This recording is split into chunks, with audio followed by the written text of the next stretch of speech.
morning. To paraphrase the words of the preeminent hope researcher, Dr. Shane Lopez, hope is not merely wishful thinking. Our souls need hope the way our bodies need oxygen. Hope inspires us to transcend ourselves and to believe that we can get there from here. We cannot begin to work for something that we won't allow ourselves to hope for first. Hope always comes first. In your order of service, you will find a blank card. We ask that you take a moment now to reflect and write down one hope that you have for our world. One of mine. There is no need to include your name. Later in the service, we will collect your hopes like the offering that they are, and then redistribute them throughout the congregation.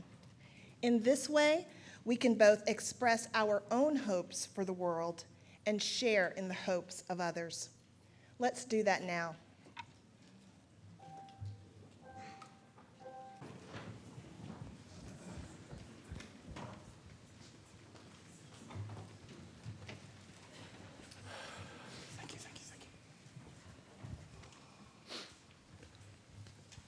I want this world we live in to be radically transformed.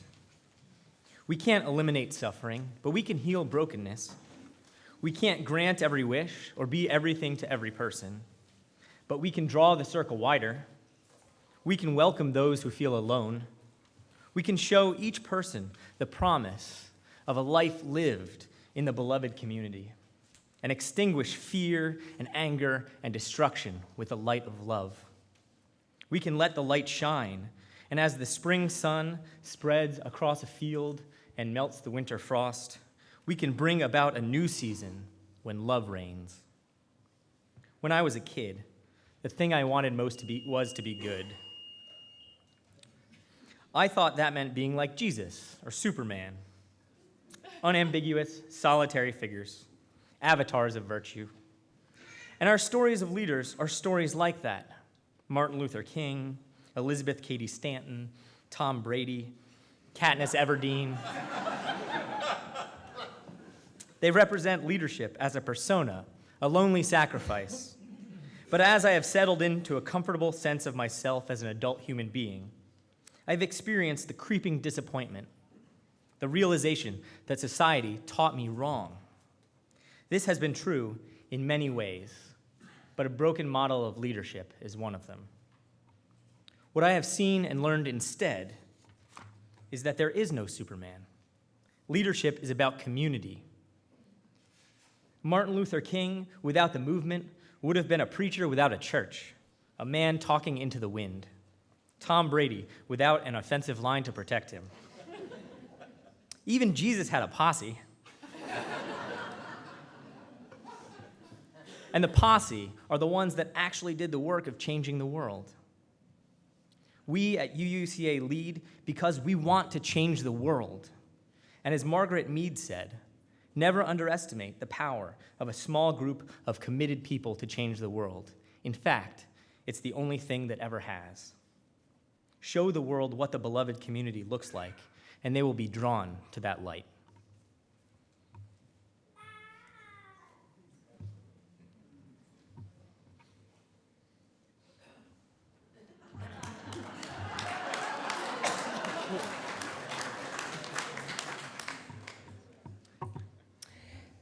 Going to Sully has been one of the best things that has happened to me in the 15 years that I've been coming to UUCA. But that's not necessarily how it felt in the weeks leading up to actually going. Sully week coincided with the first couple weeks of a new school year, one kid changing schools, 2 kids at 2 schools equaled 4 carpools. It was crazy time in our house. And I thought maybe I should have reconsidered when the phone rang and it was the nominating committee. When people asked me about taking the role of president-elect, I made that joke, maybe I wish I shouldn't have answered the phone. But after Sully, I really did stop telling that joke and replying in that flippant way about leadership here. First of all, I didn't really feel that way, or I wouldn't have taken the job. And then while I was at Sully, I spent many hours in deep fellowship with a leader from Knoxville TVUU. He'd been in the sanctuary on the day of the shooting, which is now 8 years ago. He talked very movingly about revisioning leadership at his church after that event. How afterwards he never took the small administrative details for granted anymore. How his patience for the challenges of leadership grew exponentially when he understood that those things were all in the service of caring and nurturing the place that he loved. And for me, hearing his words helped me to crystallize my own sense of why leading and finding grace in the face of leadership challenges matters. So now when people ask me how I feel about taking on the role of president next year, or actually this year, I don't joke about it so much. I think back to my friend's words about how he found spiritual meaning in leadership, even when congregants were angry about something, even when congregants forgot that he too was a congregant at that place, when the meetings dragged on late and too many emails piled up. Nope, I try not to make those jokes anymore. Now I tell people that I know that the trials of leadership are also the way that I can reaffirm my own commitment, my own personal growth, and my dedication to this place. There is really no coasting through a leadership role. It demands active participation and thought, and I have found so far that it's been one of the sincerest ways yet for me to feel deeply attached to the values that this place promotes for us all.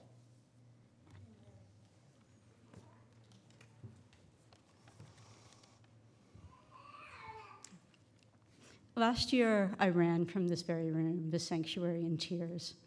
My cousin had killed himself a few weeks before, and I was handling it. Or I was handling it until I was sitting in here with you, and the perfect song came on to make it clear to me that some things are never handled. Real spiritual growth, it requires some discomfort and some risk. The heart has to break a little if it is to open. I decided that day that I didn't want to be that person who was afraid to cry in front of you or to dance in front of you. Today, I hope I'm not. For me, UUCA has become a true sanctuary, not a place of comfort, but a place of safety, a place where my heart can break, and I know that you will hold the pieces while we figure out how to put it back together, stronger and better and bigger. And I want UUCA to be that for you too. I want that for all of us, for the world. And this is why I lead, this is why I serve, to keep and to make this a safe place. Because I need it, and because I believe you do too. Thank you for sending me to Sully this year. It was an amazing, transformative experience, and thank you for letting me know you.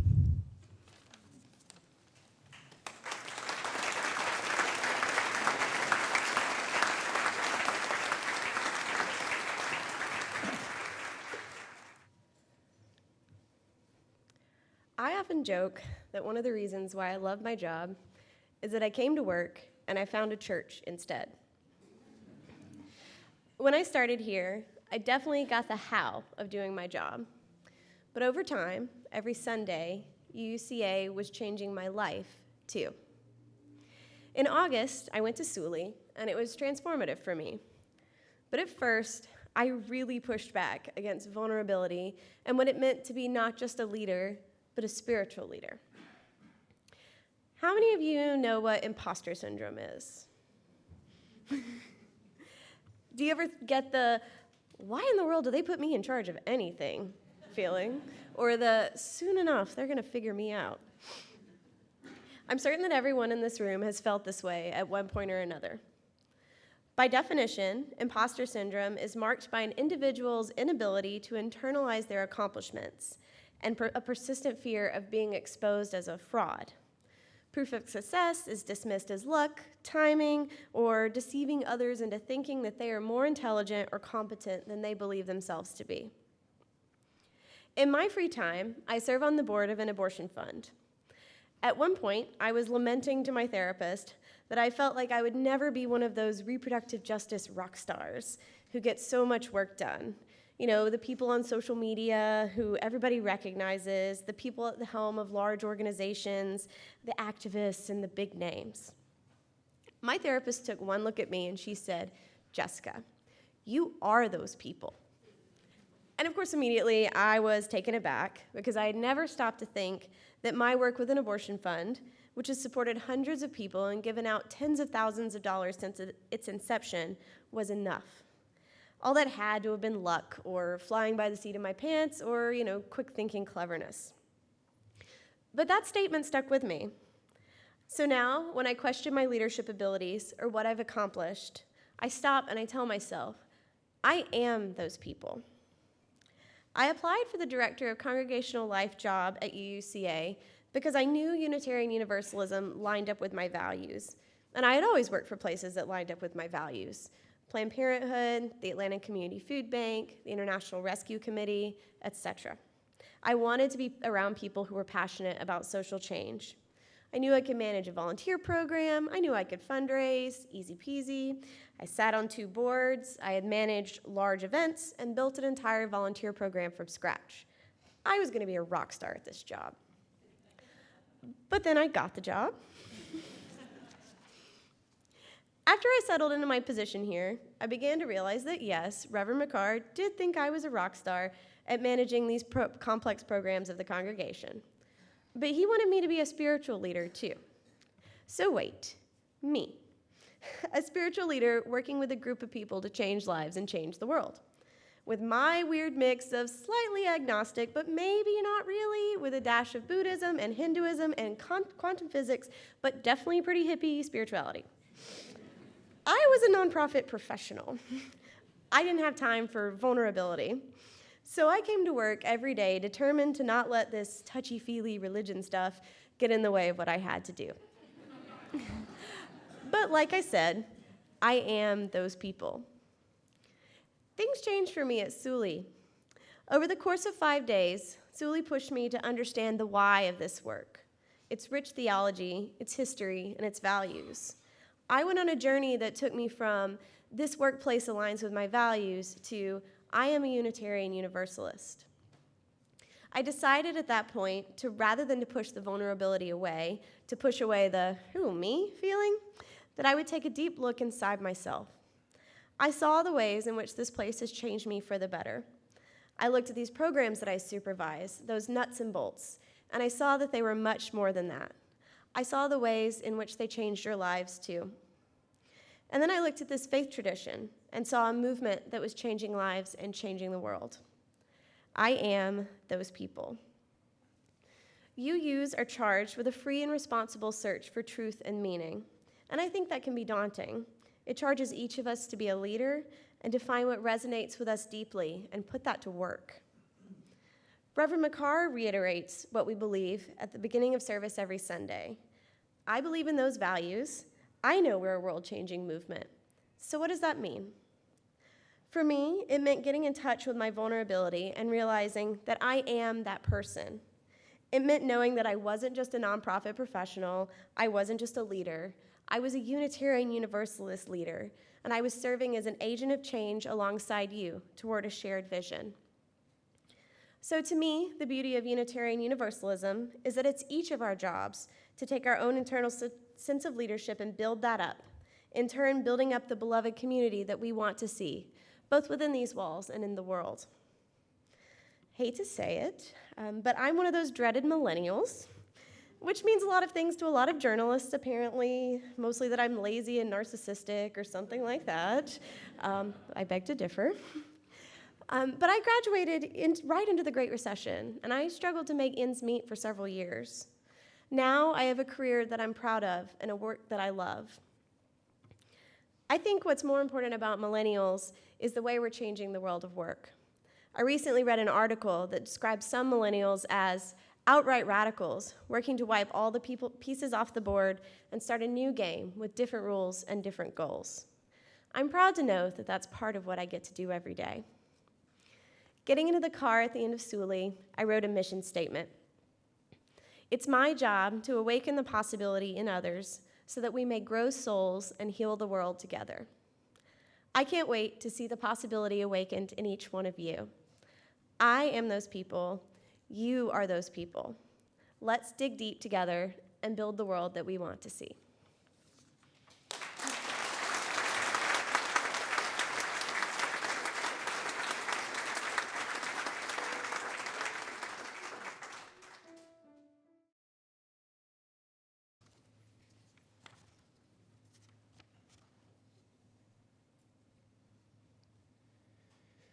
Some of you may know the Mountain Retreat Center outside of Highlands, North Carolina, which was the site of the Sully Retreat.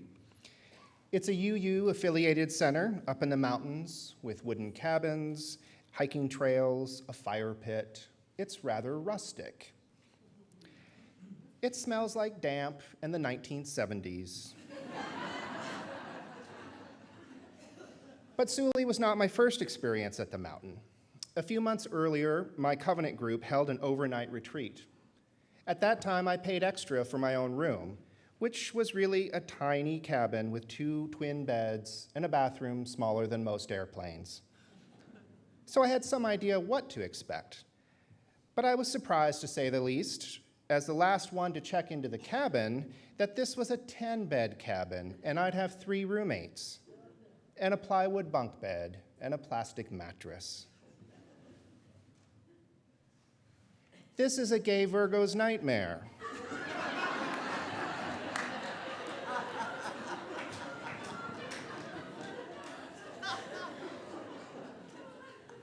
But I couldn't turn around and go home. I didn't have a car, my cell phone didn't work, and besides, I had signed up for this. All this dirt and nature and stuff.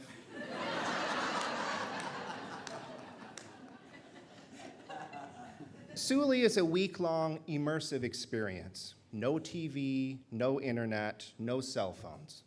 Just 5 days of intense focus on spiritual development with 100 other people. Actually, what a luxury. Attending Sully was an absolute privilege in every sense of the word. Not many of us can take an entire week off of work or family or school and dedicate it to spiritual work.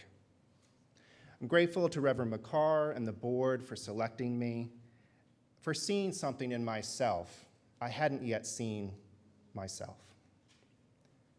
I'm grateful I didn't talk myself out of going, for accepting the challenge the week would bring. Like many here, I came to UUCA during a transition in my life. Back in 2009, at the height of the recession, my husband's company closed their San Francisco office.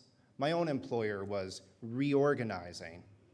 So he accepted a position here in Atlanta, and within 4 weeks, we packed up 15 years of experience in California. I had no previous experience with Unitarian Universalism prior to arriving here, but I didn't come to UUCA for a religious experience. I came because I was lonely. Not simply new guy in town kind of lonely. No, this was much deeper. I felt lonely, and I felt alone. I came seeking connection. And at some point, after sitting in this circle for months, the spiritual messages I heard started to have an impact. A long, dormant need for something greater could no longer be pushed down, and thus began my spiritual journey. But back to Sully, a very significant stop on my journey. There were a variety of sessions and activities during the week as we learned best practices, systems thinking, shift, scrum board, and every evening in the last session, Chalice Circle. You may know Chalice Circle as Covenant Group, a group of 6 to 10 people who sit together to share deeply. It's a place of vulnerability and trust. We stayed with the same group the entire week, and they seemed pretty randomly created. When I started in my Covenant group here at UUCA, even though I actually knew most of the people, it actually took me a couple months to warm up, to really feel at ease. So I admit to being a bit doubtful this random group of strangers would form a strong bond and open up to each other just a few hours after arriving. But I was absolutely wrong. Though we were strangers, we all brought our best intentions from the very beginning. No one was here to play. We were there to go deep, to be vulnerable, to struggle with the important questions, to open our hearts, and we did. On the final night, after such a long week, we had our final covenant group, and one woman shared that this had been a life-changing experience for her. If she had said that on day 1, I would have rolled my eyes. But by day 5, she was speaking her truth.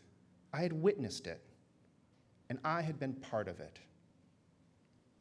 So was this a life-changing experience for me? I think I'm too reserved to say something like that. But I know when I came down from the mountain, I had witnessed what beloved community is. We talk about it, but what does that mean? It was those moments, sitting in that circle, feeling absolutely connected, feeling not alone. Every day we are surrounded by others on the road, on MARTA, coworkers or classmates, strangers at the grocery store or the Braves game, or even right here today in this room. And we can still feel alone. We yearn for connection and meaning. Prior to Sully, I was giving real consideration for stepping down from my volunteer and service roles. I didn't feel like I was making a difference. My service felt busy, but not impactful. But I came down from the mountain knowing not only did I want to recapture the power of beloved community, I knew I had a role in making it happen. It's why this year I'm focusing on supporting the Covenant Group program here at UUCA, and I hope my contributions can make some difference for others in this congregation. I hope others can experience even some small level of the beautiful feeling of connection I know is possible. Ours is a seeker's faith, the broken and the rejected, the questioning and exploring. We pride ourselves on individual journeys, and there are many different roads we travel. But it is the beacon of this chalice and all that it represents that draws us together. Deep spiritual work is not comfortable. It takes courage. It takes risks. And it's amazing.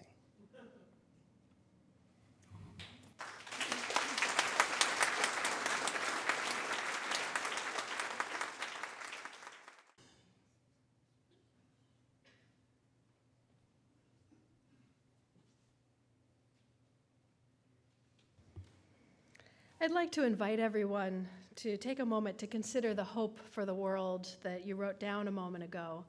You might also consider some of the hopes shared by the speakers who spoke before me. What I love about sharing these hopes is that it also gives us a window into our purpose, doesn't it? If we hope to see love in action, perhaps our purpose is to care for our children. If we hope to see a world where each one is cared for without fear, we must fight oppression. We may live our purpose through our job, our hobbies, our family, or in other ways. And in all of these spaces, we are called to be leaders in some respect. You'll see that my hope is rather specific, that beloved community sees us through the perils of climate disruption. What keeps me up at night is the fear of more extreme weather events that disrupt our food and water and displace people from their homes, usually the people who are already at the bottom of an oppressive system. I had a small taste of climate disaster myself living in post-Katrina New Orleans. The flavor of losing everything was still strong, even a year and a half after the storm. And now scientists tell us that extreme drought made worse by climate change was a key catalyst for the political unrest in Syria. It wrenches my heart to know that it will only get worse if we continue on our current path. I hope that we can do something to solve it and survive it. This purpose led me to my day job, organizing people for better policies and energy plans, organizing for justice. Whatever our purpose, our work inevitably involves conflict. In my job, it might look like sharing limited money between programs or working to prioritize anti-racism, anti-oppression, multiculturalism values in my organization. And I bet you have conflicts too. The neighbor can't or won't pay to trim that tree that's hanging over your house. Maybe your coworker undermined your work or took credit for your efforts. Maybe your family is at odds over how to care for elders. And we have conflict on a larger scale. Maybe your municipal water is poisoned. Maybe the police represent more of a threat to you than a promise of protection. Maybe your dignity is undermined regularly, even by friends who mean well, making the work of remembering your own inherent worth and dignity a daily struggle. Conflict is inevitable wherever there is any kind of diversity, and ultimately, whenever there are two or more people, there is some kind of diversity. In beloved community, there's no miraculous lack of conflict. It's how we handle it as leaders that allow love and justice to flourish. How wonderful is it then that we have this space whose whole purpose is to build beloved community amongst diversity? Our congregation can be a sanctuary where our needs are met and our hard work results in purpose achieved. In other words, there is beloved community here. In my daily work, confronting the formidable obstacle of the fossil fuel economy, while also dealing with a number of personal life transitions that have found me all at once this year, UUCA has remained a haven, even as I have considerable responsibilities as president of the Board of Trustees. As the going has gotten tough, I have tried to bring even more compassion to my leadership because I need this to be a place of compassion. When it's hardest is when it matters most. More than a sanctuary, though, UUCA is where I learn and practice building beloved community in my everyday leadership interactions so that I'm equipped to build justice when I step out into the larger world. It's a good challenge. While any religious community will have a diversity of perspectives, Unitarian Universalists take it to another level by consciously inviting a diversity of beliefs. And that's actually why I love being a leader here more than anywhere else. At UUCA, we intentionally practice the spiritual work of being one community with all of our differences. Political scientists call this prefigurative politics. It's the idea that while the path to a just new world without climate change or oppression may not be clear, we ought to live those justice values as we work to get there. Cornel West says, justice is what love looks like in public. When I hear that, I ask, how will I ever help build coalitions across historical boundaries of race and class, which is part of my job, if I can't lovingly hold one person accountable for their commitments? In beloved community, I practice saying, we made a covenant to be part of this process, and when you don't show up, it slows us all down. What's keeping you from being at the table? And I ask, how will I ever help create a world where all voices are truly valued if I can't make room for all voices in a meeting? In beloved community, I practice saying, when you interrupted me, I felt frustrated because an idea I wanted to contribute wasn't heard by the group. Can you please be more careful? And I ask, how can I be part of healing the wounds of slavery in this country without being able to truly listen to opposing views? In beloved community, I practice saying, I didn't think of it that way, but that's a good point. Thank you for sharing that with me. I'm not always successful, far from it, but what's important is that we must learn and practice engaging conflict constructively on a small scale before we have any hope of resolving it on a societal level. This is our space to practice and know that others are doing the same. Together we will muddle through. We may not always be comfortable, but we covenant to build a safe, beloved space. I'm a better leader in the work I'm called to do because of my practice here. More than being a shelter, our congregation is an incubator of beloved community that nurtures us in our work to achieve our hopes for the world. Join me. Step outside your comfort zone to practice new leadership here, and you too may see yourself one step closer to achieving your beloved purpose.